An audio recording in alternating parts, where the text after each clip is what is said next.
नमस्कार दोस्तों, स्वागत है आपका आज के मुख्य समाचार में, जिसमें सबसे पहली और बड़ी खबर में आपको बताएंगे कि कोरोना कुप्रबंधन पर नीतीश सरकार पर हमलावर हुए तेजस्वी यादव, बताया इतिहास का सबसे कमजोर मुख्यमंत्री।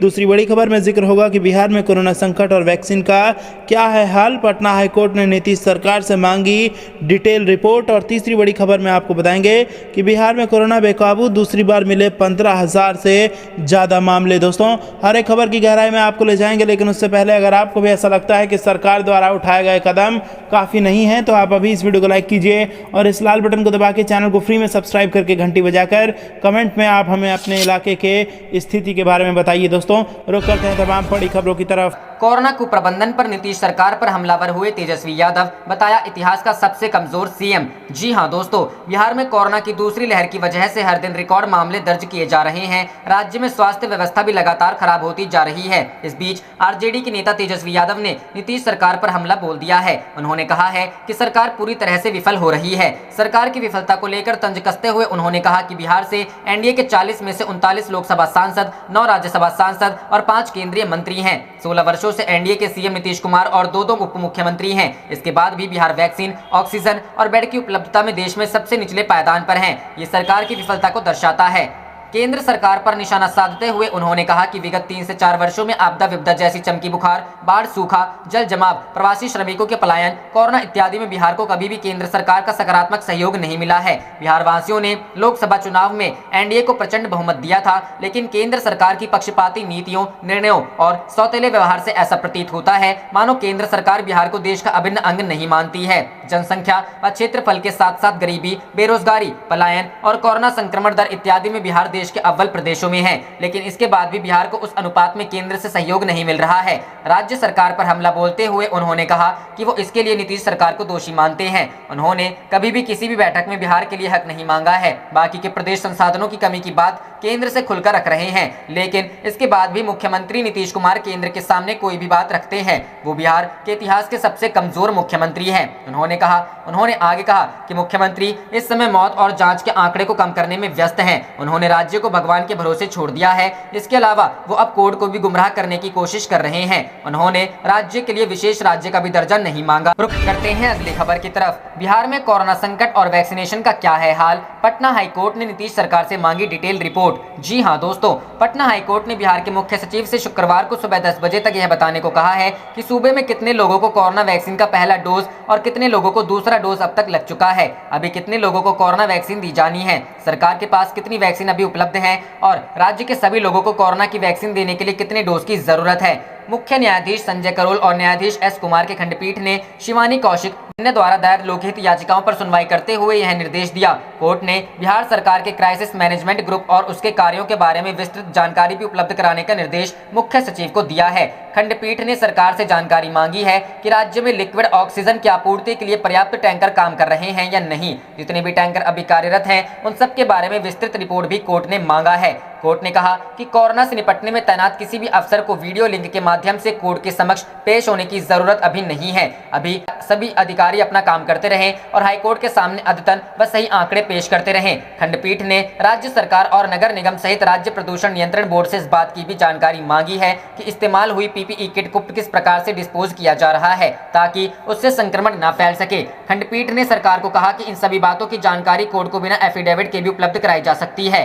सुनवाई के दौरान सुप्रीम कोर्ट के वरिष्ठ अधिवक्ता विकास सिंह ने कोर्ट में सरकार का पक्ष रखा। इस मामले की अगली सुनवाई शुक्रवार को की जाएगी। रुख करते हैं अगली खबर की तरफ। बिहार में कोरोना हुआ बेकाबू, दूसरी बार मिले 15,000 से ज्यादा मामले। जी हां दोस्तों, बिहार में कोरोना की दूसरी लहर की वजह से मामले लगातार बढ़ते जा रहे हैं। राज्य में एक बार फिर से कोरोना में मामले 15,000 पार कर गए हैं। स्वास्थ्य विभाग द्वारा जारी रिपोर्ट्स के अनुसार राज्य में 15,126 कोरोना के नए मामले मिले हैं। स्वास्थ्य विभाग की रिपोर्ट्स के अनुसार राज्य में पिछले 24 घंटे में 15,126 नए कोरोना के मामले मिले हैं। ये दूसरी बार है जब राज्य में कोरोना के 15,000 से ज्यादा मामले मिले हैं। राज्य में एक बार फिर से सबसे ज्यादा मामले राजधानी पटना से मिले हैं। राजधानी पटना में 3,665 कोरोना के मामले सामने आए हैं। ये पहली बार जब राजधानी में 3,000 से ज्यादा मामले मिले हैं। राजधानी समेत कुल 11 जिले कोरोना से ज्यादा प्रभावित हैं। गया में 752, मुजफ्फरपुर में 736, नालंदा में 535, पश्चिम चंपारण में 533, भागलपुर में 503, बेगूसराय में 490, मुंगेर में 448, सारण में 441, समस्तीपुर में 422 और मधुबनी में 409 कोरोना। गौरतलब है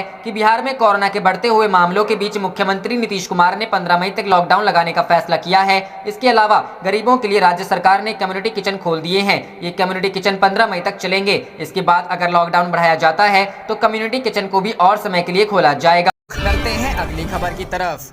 बिहार की सक्रिय राजनीति में लौटे लालू प्रसाद 9 मई को वीडियो कॉन्फ्रेंसिंग के जरिए करेंगे नेताओं से बात। जी हां दोस्तों, बिहार के राजनीति के लिए 9 मई का दिन खास है। दरअसल इस दिन अरसे बाद जेल से निकले आरजेडी के राष्ट्रीय अध्यक्ष लालू प्रसाद यादव अपनी पार्टी के विधायकों और नेताओं के साथ बात करेंगे। कोरोना और लालू की बीमारी के कारण ये संवाद वीडियो कॉन्फ्रेंसिंग के जरिए होगा। पार्टी के प्रवक्ता शक्ति सिंह यादव ने इस बात की जानकारी देते हुए कहा कि 9 मई को नेता प्रतिपक्ष तेजस्वी यादव के साथ पार्टी के राष्ट्रीय अध्यक्ष लालू प्रसाद यादव एक वर्चुअल मीटिंग के जरिए पार्टी के सभी विधायकों और पूर्व विधायकों से बात करेंगे और कोरोना त्रासदी में अपने नेताओं को जरूरी दिशा निर्देश भी देंगे। अरसे बाद लालू प्रसाद के वर्चुअल मीटिंग को लेकर पार्टी के नेताओं में भी खासा उत्साह है। दरअसल चारा घोटाला मामले में 3 साल से भी ज्यादा समय तक जेल की सजा काटने के बाद लालू जमानत पर बाहर निकले हैं और यह पहला मौका है जब लालू अपने विधायकों नेताओं के साथ कोई मीटिंग आयोजित कर रहे हैं। लालू यादव जमानत पर रिहा होने के बाद अभी मीसा भारती के दिल्ली आवास में ठहरे हुए हैं। कोरोना के बढ़ते खतरे के चलते लालू यादव पटना नहीं आ सके हैं। ऐसे में लालू मीसा भारती के आवास से ही वर्चुअली इस मीटिंग में जुड़ेंगे। लालू के इस वर्चुअल मीटिंग का उनकी पार्टी के विधायकों नेताओं पर कितना प्रभावशाली होगा ये तो समय बताएगा। को लेकर बिहार के राजनीतिक दलों में खूब चर्चा जोरों पर है। मसलन चर्चा ये है कि लालू इस मीटिंग के जरिए बिहार की राजनीति में अपनी सक्रियता दिखाने की कोशिश में है। रुख करते हैं अगली खबर की तरफ। आरजेडी ने लगाया नीतीश सरकार पर भ्रष्टाचार का आरोप, पूछा पिछले साल आवंटित राशि का क्या हुआ। जी हां दोस्तों, कोरोना की दूसरी लहर की वजह से बिहार में कोरोना के मामले लगातार बढ़ते जा रहे हैं, जिस वजह से राज्य सरकार लगातार विपक्ष के निशाने पर है। राज्य में कोरोना की वजह से स्वास्थ्य व्यवस्था और ज्यादा खराब हो गई है।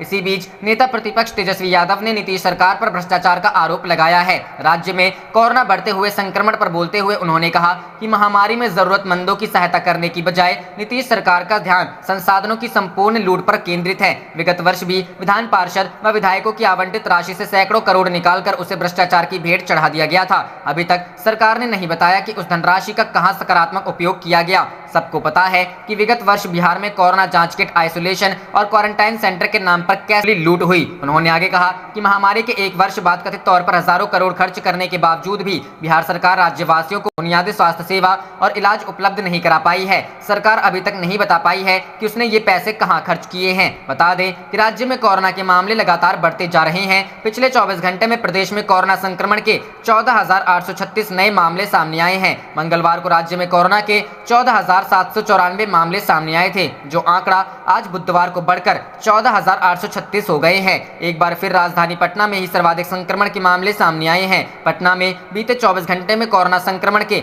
2,420 नए मरीज मिले हैं। रुख करते हैं अगली खबर की तरफ। बिहार पंचायत इलेक्शन 2021। बिहार में 6 माह के लिए टल सकता है पंचायत चुनाव, 15 जून तक है कार्यकाल, अध्यादेश की तैयारी। जी हां दोस्तों, बिहार के त्रिस्तरीय पंचायतों का चुनाव कोरोना की भेंट चढ़ता नजर आ रहा है। 2016 में हुए आम पंचायत चुनाव का कार्यकाल 15 जून को पूरा हो रहा है। कोरोना महामारी को देखते हुए पंचायती राज विभाग अध्यादेश लाने की तैयारी में जुट गया है।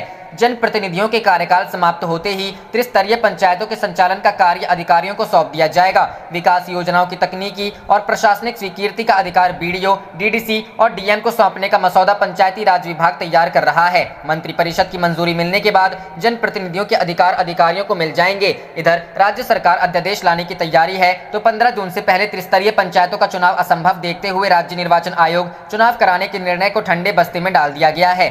सरकार के पास एकमात्र विकल्प पंचायती राज कानून 2006 में संशोधन ही शेष है। इसी के तहत पंचायती राज विभाग कानून में संशोधन का मसौदा तैयार कर रहा है। चुनाव पर विचार करने के लिए आयोग ने 21 अप्रैल को 15 दिनों का समय लिया था। समय सीमा समाप्त होने के बाद कोरोना की रफ्तार कम होने के बदले बढ़ती जा रही है। ऐसे में यह तय है कि जून के पहले सप्ताह में मानसून का प्रवेश के कारण आयोग के लिए चुनाव संभव नहीं होगा। रुख करते हैं अगली खबर की तरफ। जेल से बाहर आते ही एक्शन में लालू प्रसाद यादव राजद विधायकों से करेंगे वर्चुअल मीटिंग, इस मुद्दे पर होगी चर्चा। जी हां दोस्तों, लंबे अरसे बाद जेल से बाहर आने के बाद राजद सुप्रीमो लालू प्रसाद की सियासत फिर शुरू होने विधायकों एवं एमएलसी के साथ वर्चुअल मीटिंग करेंगे। हालांकि औपचारिक रूप से अभी तारीख तय नहीं हुई है। अलबत्ता पार्टी के आधिकारिक सूत्रों ने प्रस्तावित वर्चुअल मीटिंग की पुष्टि कर दी है। उन्होंने बताया है कि रविवार को दोपहर 2 बजे लालू प्रसाद विधायकों के साथ वर्चुअल मीटिंग करेंगे। राजद के आधिकारिक सूत्रों के मुताबिक नेता प्रतिपक्ष तेजस्वी यादव के प्रस्ताव पर लालू प्रसाद मीटिंग के लिए तैयार हुए हैं। राजद विधायक व विधान परिषद सदस्यों को वर्चुअल मीटिंग के लिए तैयार रहने को कह दिया गया है।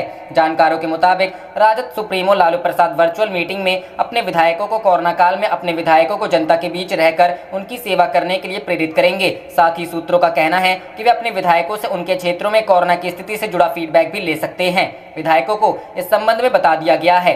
दरअसल राजद नेता एवं नेता प्रतिपक्ष तेजस्वी यादव चाहते हैं कि राजद सुप्रीमो पार्टी पदाधिकारियों एवं विधायकों के संवाद करे ताकि वे प्रेरित हो सके। इस वर्चुअल मीटिंग में राजद के राष्ट्रीय एवं प्रांतीय पदाधिकारी भी मौजूद रहेंगे। उल्लेखनीय है कि राजद सुप्रीमो लालू प्रसाद दिल्ली में मौजूद है। राजद सुप्रीमो लालू प्रसाद पूर्व मुख्यमंत्री राबड़ी देवी, नेता प्रतिपक्ष तेजस्वी प्रसाद यादव ने ममता बनर्जी को तीसरी बार पश्चिम बंगाल राज्य के मुख्यमंत्री पद की शपथ लेने के लिए शुभकामनाएं। आप देख रहे थे आपका अपना चैनल जय हिंद जय भारत।